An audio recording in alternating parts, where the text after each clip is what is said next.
Hello， 姊妹們，今日分享一道超快手、秋冬必食嘅港式潤燥糖水椰汁雪耳馬蹄沙極簡教程。你睇下呢個質地，膠質滿滿，雪耳爽滑，馬蹄清爽，再加上濃郁嘅椰香，一啖落去5個字：甜脆爽滑潤。唔使泡發，唔嘥時間，只要10分鐘就搞掂。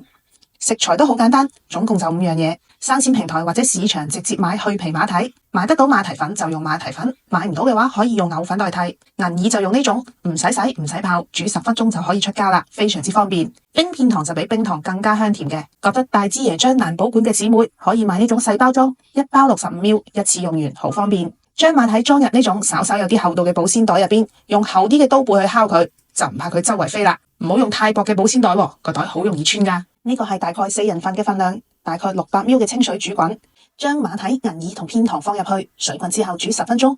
馬蹄粉加清水攪拌開，倒入去再煮3分鐘就搞掂，真係超快手。最後關火，淋入椰漿，入口清甜爽滑，椰香濃郁，一碗落肚，由喉嚨潤到入心入肺。記住啦，還原港式家常味就係咁簡單。我係黃小丫，下期再見。